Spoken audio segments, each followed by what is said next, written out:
Locked On Cowboys, your daily Dallas Cowboys podcast. Part of the Locked On Podcast Network, your team every day. Locked On Cowboys. Locked On Cowboys. Welcome back to the Locked On Cowboys podcast, presented by Get Upside. Just download the free Get Upside app and use promo code TOUCHDOWN to get 25 cents per gallon or more cash back on your first tank. I am Marcus Mosher. He is Landon McCool. And Landon, I'm fired up today. I'm angry. I'm up a little bit bitter and upset. So it should be for a good show. But how are you doing today? I'm doing well. I hope it's nothing that I did. I may have forgotten to send you a box of Built Bars, maybe, or something. That, I actually ordered a new one today. That's the truth. Okay. Coconut brownie chunk. Good. It's not on me. Part of it is where I live. They've declared a snow emergency, which that never happens here, which tells you we got a lot of snow. I mean, look, you have had over the course of me knowing you, you have had dealt with several what I would call snowpocalypses. So yeah. And the fact that they are just now calling this a snow emergency. All right, you got to give me the deets. Is there snow like at the second story window or what's? What's happened is like people that park their cars on the side of the road. The snow banks have gotten so high that they can't get the cars out. You literally can't see the cars now because they've gotten buried under the snow banks. So people can't get out. They can't get out of their driveways. They can't get in the cars. They can't find their cars because there's so much snow. So yeah, and now because the snow has piled up so much on both sides of the road, the plow trucks can't get down the roads. You know, we're kind of dealing with a little bit of that out here. It's almost 50 degrees here, so it's similar, very similar situation. I do want to say for our friends that are living out in Dallas, I know you guys got a lot of snow in the last couple of days, and power went out, so we're hoping everything's good. Sending our well wishes because I know that's a scary situation down in Dallas. Yeah, these people live in the north. We're used to this. It's totally different in Dallas, and I understand how scary that can be. So absolutely. Our heart goes out to everybody that's in Texas right now. All right, we got some things to talk about today, Landon. So report came out today from 105.3 The Fan.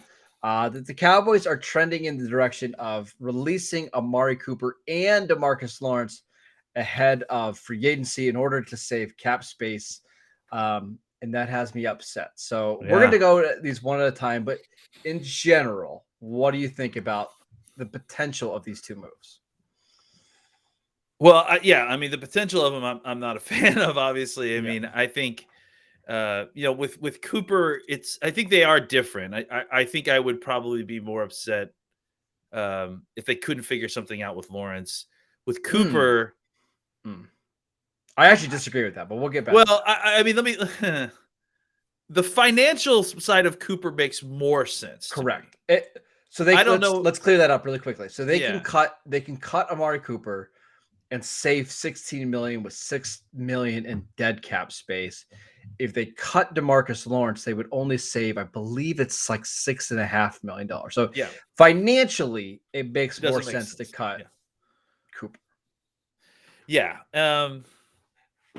Now, as far as whether they should do that or not, right?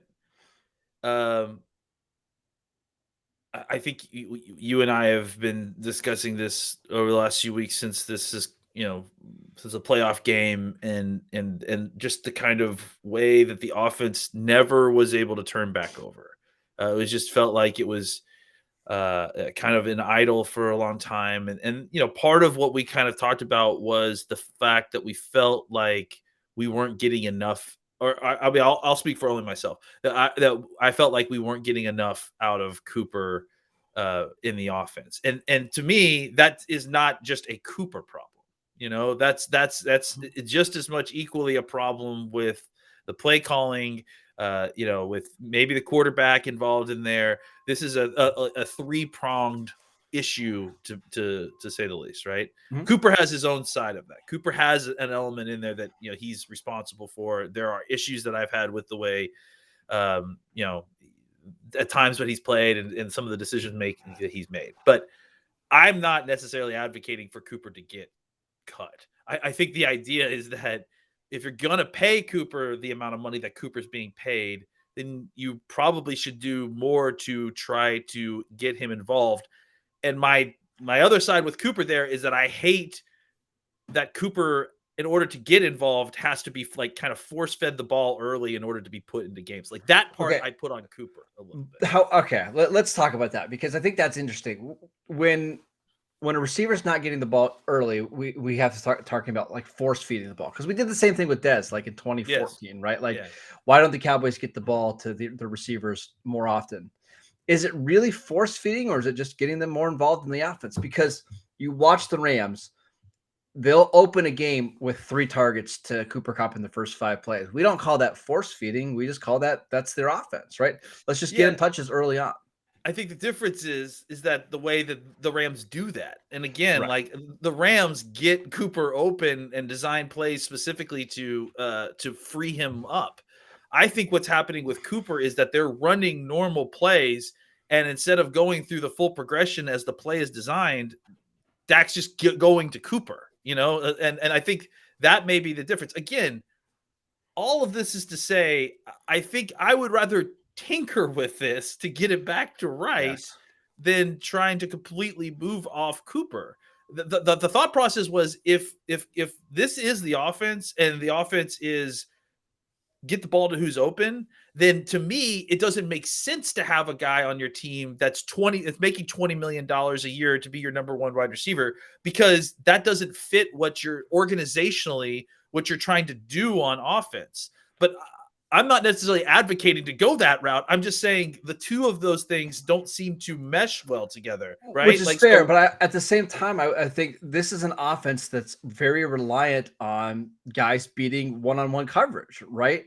And that kind of stuff. Like, I don't think it's an offense like Kyle Shanahan where guys are just schemed wide open and you can kind of play whoever you want in certain roles. Like, they need their outside X receiver to be able to beat one-on-ones quickly and consistently. That's the part that I really struggle with. If Amari's gone, who's going to get open one-on-one? And we talked about this all year long. Like, CeeDee's not that guy that's going to win with route running, right? Cedric Wilson's really not that guy either. He's a guy that can really do well in zones. And then Michael Gallup has never been a great separator, and he's coming off a torn ACL. Well, and see, that actually reveals the problem, is that when Cooper wasn't getting open, which that was the issue near the end of the season, is that he wasn't getting open. There's nothing else to do, right? It was kind of, the idea was that it was all based on Cooper providing opportunities for guys like CeeDee and down roster wide receivers to get chances to beat one-on-ones. And when Cooper's not winning his one-on-ones and forcing double teams or whatever, then this whole thing doesn't work. So I guess that's the pickle, right? Is that like you're either reliant on trying to get the ball to a variety of different players, and in that case, $20 million wide receiver 1 doesn't make sense, or you're trying to get the ball to your number 1 receiver, and then he's providing for everybody else by the coverage that he's drawing away. But that wasn't happening either. So I guess, like I said, I'm not advocating for either side of this. I'm just saying that it doesn't necessarily make sense to have a spread the ball around offense if you have a $20 million wide receiver who isn't producing at $20 million a year. And again, not because he can't do it, but because of the combination of what's happening with Cooper, what's happening in this offense, the way that the play calls are being done. I just think this seems like the too quick, the non thoughtful response. It feels so short-sighted to me. Yeah, I agree. I understand that you guys wrote the contract in a way that if you wanted to cut this guy, it would be easy, but that doesn't necessarily mean you have to avail yourself of that. So I think that's the part I'm struggling with the most. Is I feel like they need to fix this. But I mean, what happens if you cut? I mean, that's the other thing too. What happens if you cut Cooper and then Kellen Moore gets signed by Miami? Like, are we just blowing this whole thing up? Like, Kellen Moore is down to the last 2. It's him and Mike McDaniel for the last job.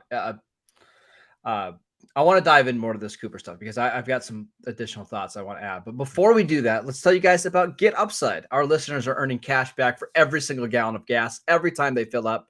Just download the free Get Upside app in the App Store or Google Play right now. Use promo code Touchdown for 25 cents per gallon or more on your first fill up. cash back. Don't pay full price at the pump anymore. Get cash back using Get Upside. Just download the app for free and use promo code Touchdown for 25 cents per gallon or more on your first tank. Some people who drive a lot are making up to $200 or $300 a year just by using Get Upside. You can cash out anytime to your bank account, PayPal, or e-gift card. Just download the free Get Upside app and use promo code Touchdown to get 25 cents per gallon or more on your first tank. Also want to tell you guys about BetOnline. BetOnline has you covered this season with more props, odds, and lines than ever before as football continues its march to the Super Bowl. BetOnline.net remains the best spot for all your sports scores, podcasts, and news this season. And it's not just football. BetOnline has up-to-the-minute info on pro and college hoops, NHL, boxing, UFC, along with live real-time updates of current games. Don't wait to take advantage of all the new amazing offers available for the 2022 season. BetOnline, where the game starts. All right, back to Amari Cooper.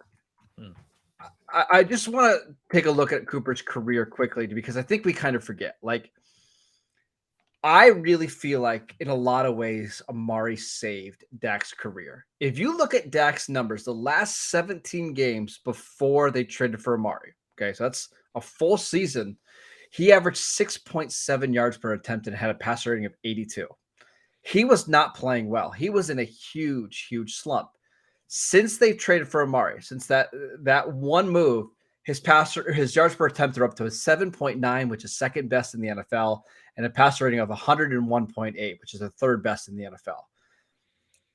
Dak is just a much better quarterback with Amari. And even in 2020, when Dak didn't play, I thought Amari was fantastic. Like, he was really, really good with all the different quarterbacks they had.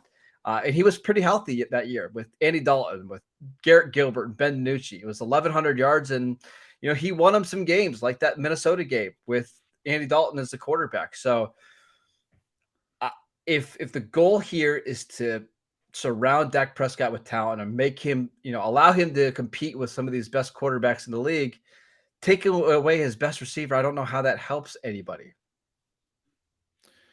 I mean, again, I don't disagree with you. I think that the issue here is that they don't feel like they can consistently trust him to be there to produce for them. I mean, I think it's just been a roller coaster with him. And sure, I agree. Like, I don't think that they're kind of in a tough spot, man, because it's worse to get rid of him and then not have that opportunity. But at the same time, when you have him, it's not like your problem is solved, right? Like, it's not like, the offense is guaranteed to be consistent or that he's guaranteed to produce. Like, that's the issue I think I have, is that we're paying a lot of money at the wide receiver position and we have no wide receiver consistency, and that's not just his problem, right? Like, that's other people's problem too. You're not wrong.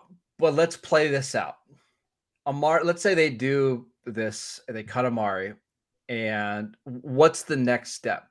Because I think that at that point, you almost have to spend a high pick on a receiver, right? Like, oh yeah, absolutely. Let's say even they pay Michael Gallup and they pay Cedric Wilson, so you're probably spending a combined 13 to 15 million on those two guys for 1 year. It's the same receiver core going into next year, just without the best guy. Like, how does that help anything? I mean, I don't know that it. Cowboys fans are going to want to hear this. I don't know that this plan is for next year. Like, I mean, you know what I'm saying? Like, well, and that's what I want to get to. Honestly, look, here's my hot take for the week. No, go ahead. I'm ready. If they get rid of Demarcus Lawrence and they get rid of Amari Cooper, I have to think that what the plan is let's get one more year of Mike McCarthy, get him out of here, bring in Sean Payton, and see if we can reload. That's what I imagine that they have in the back of their head. That's not. I had a similar thought. If you're doing that, you're not retooling and trying to compete for Super Bowl next year. You're just not. And they can try to sell you, hey, we're going to be better at this spot. You're not. Your team is worse. And you have a window to basically, they're telling you our window's shut to win the Super Bowl. I don't know if I disagree with that idea, though.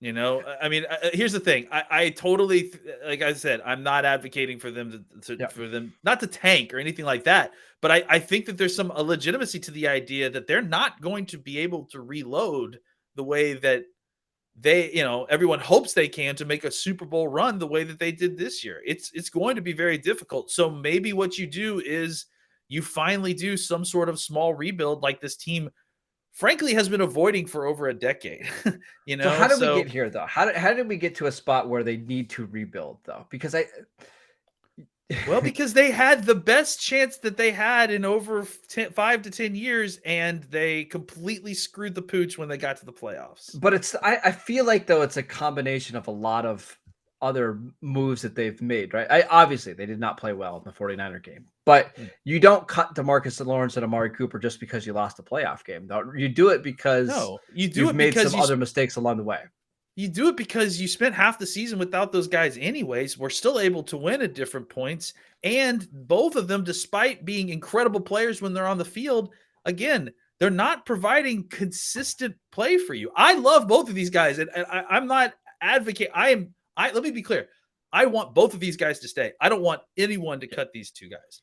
But we cannot sit here and pretend that these guys are playing at a level of consistency that you want for the money that they're being paid. You know what I'm saying? Like I would disagree a little bit more on Demarcus Lawrence. I think the injuries. The problem is he can't stay healthy. That's I think when Lawrence plays, he's very consistent. Oh, absolutely. Let me be clear. Lawrence's issue is only about being on the field. It's Lawrence and Tyron Smith are probably the closer comparison than Lawrence and Cooper. It's just like Lawrence and Cooper are being talked about right now because of their current contract situations. Cooper's situation, to me, like, he's an enigma. I mean, I think that's been clear since he was with Oakland, right? Like, he'll have 250 yards receiving one week against the Eagles, and then next week have, convert 5 on 10 targets and for 60 yards. It's and then get hurt and miss a game, or then come back and have 200 yards. It's like, with Lawrence, like, when he's on the field, I feel like I know what I'm going to get. With Cooper, I could get the moon. I could get the best receiver in football, or I could get, a guy who doesn't seem terribly interested in being on the field. It's hard to describe. And frankly, I think Oakland people tried to tell us this at certain points, that this kind of was a thing. And it's kind of hard to actually talk about until you see it. But this is what we see with him, is that he's like a Ferrari, right? If it's not perfectly tuned, it's not running like a Ferrari. And that's, I think, that's been the issue with Cooper for most of the parts when we've had problems with him, is that if he's a little bit nicked up or if he's hurt, it's the diminishing returns are severe. I would rather have the Ferrari, though, that leaks oil every once in a while than a minivan that's in pristine condition. I'm just telling you. Absolutely. But I guess the point is that we can't sit there and I would too, but we can't sit here and pretend like there is no problem, right? That there isn't oil. Yeah, and that's fine. That's know what I'm saying? Like, I think that's the thing that we need to keep in mind, is that they may be overreacting. They are overreacting as far as I'm concerned, but we shouldn't pretend like there isn't something to react to. Cooper has had issues over the last year. I think the offensive problems can be solved by tweaks and not tearing everything down and starting over. I disagree. That's my thing. I mean, I agree. I'm sorry. I agree. I very much agree. That's all. So to me, though, what's so fascinating about this is you have Dak Prescott, who's going to be turning 29 this offseason. And if you cut 2 of your top, let's say 8 players, what are we doing here? Like, it does feel like you're going to be a little bit back in like the 2011 to 2013 window with Tony Romo, where, hey, we've got a franchise quarterback, but our roster's just not that good. So let's just go 8-8 every year. I don't know if it's that severe. I mean, I think maybe not that severe, but what's frustrating is it feels like the NFC is opening up, right? Like, this is your time to go be competitive, right? Like, I agree. I do agree with that. The window is open more than ever in the conference, right? Yeah, absolutely. So I think the problem is that this team refuses to kind of go through a rebuild situation. So they're constantly, every 5 or 6 years having to deal with the situations where, we have this 2 or 3 year window where our superstars are on contracts we can handle. We have a really good draft class that's going to buoy the rest of the team. We just got to win this now. And then they get through that, and now they're on the other side of it, and the contracts don't look as pretty. The rookies are going to be coming up, but they're going to want their contract soon. Ultimately at the end of the day, at some point, like, they have to align this better. It's just last year was the year that all that stuff aligned. I mean, that's just it's hard. It's hard to swallow, but that's the truth. So the question is, what do you do from now? Do you just try to replicate what happened last year as best as you could with the players that you have and hope for the best, hope for the same kind of lightning in the bottle? Or do you try to take a step back, reorganize some things, and hope that, drafting can kind of get you back closer to where you are? You clear some of these numbers off your books with the hopes that you can kind of re-sign some other guys.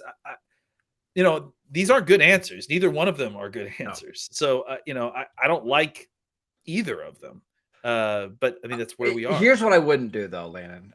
I wouldn't cut Amari Cooper to bring back Michael Gallup and Cedric Wilson on 1-year deals. I wouldn't do that. No, I honestly, listen, I think that the idea of cutting Cooper, they should try to trade him.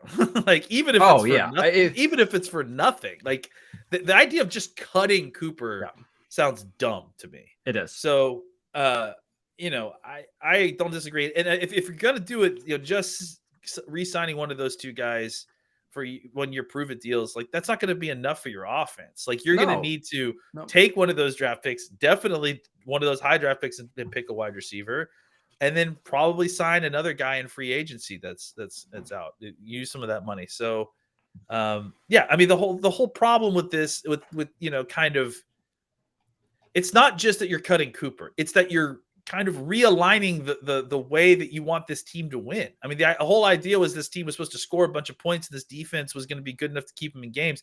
Now you're trying to rely on this defense to be good throughout the season because you got Dan Quinn back. That seems like you're falling into classic fallacies. I agree. That's a bad idea. We'll see what happens. There was some talk of maybe the Cowboys could convince Demarcus Lawrence to take a bit of a pay cut so they could re-sign Randy Gregory. I don't think they should have to do that.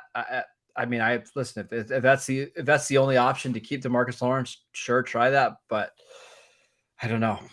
It's going to be a fascinating offseason for the Cowboys because it does feel like a little bit they're stuck in limbo. Should they go out and try to put everything together, push some of the cap numbers back to go for a run this next year? That's kind of the way I'm leaning. But it sounds like you're more leaning hey, let's rebuild this, kind of clear our books and get ready for 23-24. I'm not. Let me be clear. I'm not leaning that way. I think you're more open to a rebuild than maybe I am. I think it's more that I'm saying that people need to realize that this is not a straightforward decision. This is not a cut and dry decision. You're leaning that way, and I'm leaning on that way with you, actually. Okay. But I'm also recognizing that that's not a good solution either. Bringing all those guys back, is hoping that you're going to have the exact same situation and that's going to play out the exact same way next year. And to me, that seems just as unlikely to be a positive for next year as going the other route. I think that it's the Cowboys are in a tough spot. And I think that neither of these two choices, and it's actually probably a combination of 4 choices when you're doing all that, right? Yeah. But I don't think any of these choices are going to get us to a point where we're going to feel the way about this team that we did before last year's training camp. I just feel like it's either you're putting Band-Aids over bullet holes or you're ripping the whole thing out and, looking towards a year or 2 in the future. That's fair. All right, let's take one more quick break so we can tell you guys about Built Bar. If you guys know Built Bar is one of our favorite sponsors here. It's the new year, so that means New Year's resolutions. If yours is about getting fit or eating healthier, make sure you include Built Bar into your plan. Built Bars are covered in 100% real chocolate, with most Built Bars only containing 130 calories, 4 grams of sugar, 4 net carbs, and 17 grams of protein. And there's so many great flavors to choose from: coconut almond, peanut butter brownie, raspberry, cookies and cream, salted caramel, mint brownie, and so many more. In fact, Built is always coming up with new limited time flavors. So check out Built.com often to see what's new. Go to built.com and use promo code LOCK15 and you'll get 15% off your next order. Use promo code LOCK15 for 15% off at built.com. All right, let's They're talk about consistent. Built Bar. Yeah, they are consistent. They always show up. Yeah, they should be part of the rebuilding plan of the Cowboys. That's right. Let's talk about something that's less stressful than the Cowboys offseason moves, the Senior Bowl. They had practice on Thursday. It was the final practice of the week. Don't have any big takeaways from the practice. It's kind of the same things we've been talking about, but anybody that you wanted to mention? I thought Penning has had a better last 2 days, right? Trevor Penning, offensive tackle from Northern Iowa. Yep. Yeah, I especially where he started out early in the week, it looked like it was just a little bit trying to him getting his feet under him, trying to adjust to the different speed. I mean, obviously, that's a huge jump in competition for him, and he's physically up to it, and that's why he's there. But sometimes it's like the transition from college to NFL, or just that first day of practice when you're a rookie. It's just getting used to that new speed and playing at that new speed. And I think he's done a really good job of taking his physicality to another level. He's really shown a lot of just kind of nastiness, finishing guys hard onto the turf and burying them down into the ground. Maybe a little bit more than some of the defensive guys wanted, but I think that shows a kind of willingness to play with the kind of edge that you need to have in order to make the transition from that level of competition to the NFL. Yep. I agree. I thought Penning was much better on Thursday. He almost started like 17 fights, which is kind of great for an offensive tackle. I love that. Yeah. I'm going to have you mark down a name right now that I can almost guarantee the Cowboys are going to draft probably 4th or 5th round. Are you ready? Let's hear it. Khalil Shakir, wide receiver, Boise State. He had a really good practice. Boise State. Huh? Yeah, really good practice on Thursday. 6 foot, 195. Not overly fast. Probably going to run in like the 4.48 to 4.52. Can play in the slot. Can play on the outside. Just gets open. Catches everything. Probably a Dallas pick. That sounds like a Dallas wide receiver to a certain degree. Maybe a little bit small, but yeah. Yeah, need one to replace Amari Cooper, I guess, right? Good luck, sir. Trying to think of some other guys that had big practices on Thursday. I thought Troy Anderson, we mentioned him yesterday on the show. Travis Jones continues to just really show out every single practice. It's just a physically difficult person to keep blocked, Third round-ish. Is that what we're thinking? Yeah. I mean, that's sounds right, honestly. Kind of where nose tackles go, like if you're not a great pass rusher. Otherworldly. Yeah. I guess, that's kind of, he's kind of obtained that level of as high as you can go without being a great pass rusher, nose tackle, right?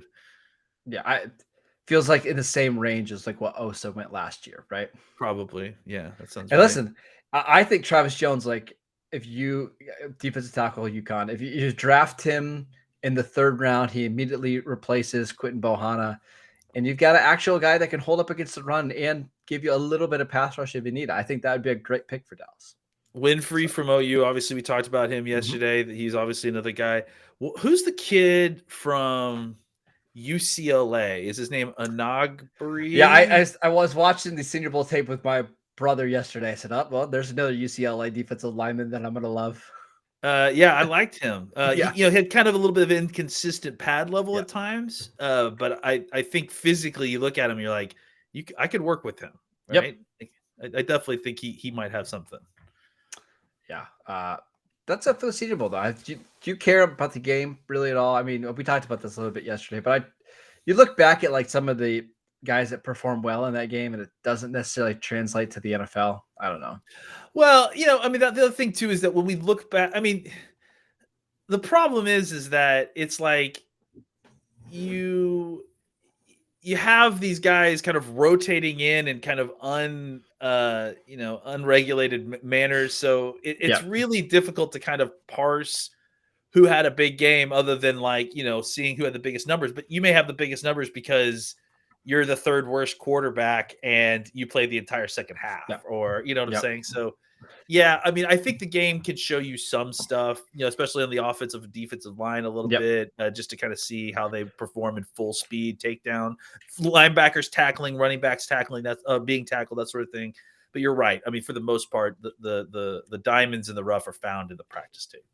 The last question I have for you before we move on, is there Yeah. anybody from this week who you really didn't know anything going in, who just, you were watching the tape and it's like, oh, this guy's good. And then you kind of had to look up and see who that was. Did you have any of those guys this week? Yeah, I mean Kingsley Enagbare. I mean, Yeah. I'm not sure if I'm even saying his name right, From but that South guy. Carolina. Yep. Yeah, definitely. I didn't know who he was, and just watching the tape, I'm like, okay, who's that guy? He gets off like a demon. He's got long arms. He's kind of svelte in the middle. He can duck under. He's got good flexibility. I mean, I think I looked him up, and did he only have like 2.5 sacks or something this year? Yep. I can't wait to dig into the tape on this guy because I don't understand that. I mean, he just looks so incredibly talented. He was giving everybody fits all throughout practice. My guy is Cole Strange, the center from Oh, Tennessee, yeah. Chattanooga. Yeah, I liked him too. Yeah. It was because he had that weird helmet, like it looks just like the Tennessee helmet, except it was like been faded basically, and it just had a bunch of really good reps against a bunch of really good folks. And no gloves, no sleeves, nothing. Just football player. No frills. No frills. I think he's probably a zone center in the NFL, but I was impressed. It seemed like he didn't get beat all that often. And it's kind of what you want to see. Yeah. And again, against the guys that I was expecting to see beat somebody. And then I'm like, how is this dude getting blocked by this guy from Tennessee, Chattanooga? And you start to realize after a while that he's doing it to several different people. And you're like, okay, who is this guy from Tennessee, Chattanooga? So yeah, he had some really good reps against Travis Jones. And it's like, how are you doing this? Came to find out that he's actually working with Lance Zierlein's dad this offseason. Yeah, to get Lance Zierlein's dad is a longtime NFL offensive line coach. I think he was the Arizona Cardinals offensive line coach. The Steelers and the Cardinals. Yep. Steelers and the Cardinals. Yeah. So not surprising. Yeah. Good player. It really, really fun. That's what the Senior Bowl is about, though. That's why we like it. It's because we go into this week knowing some players, but not everybody. And you come out like, 7 or 8 guys that just completely shocked you with their play at the Senior Bowl. I think Cole Strange is one of those guys for it. So, all right. That is it for today's show. Thank you for tuning in. Oh, we forgot to talk about the Pro Bowl skills competition. Let's talk about that real quick. Yeah. Micah Parsons is very fast. And Diggs is very good at catching the football. There you go. Thanks, guys. We'll see you next week. That's our recap. Faster than Tyreek Hill, Micah Parsons is, apparently. I think Tyreek, if he was really trying, he could beat Parsons backwards. But maybe. Follow us on YouTube. You can follow us on Twitter at Locked On Cowboys. Follow Landon at McCool BCB. I'm at Marcus _Mosher. We'll see you guys next time.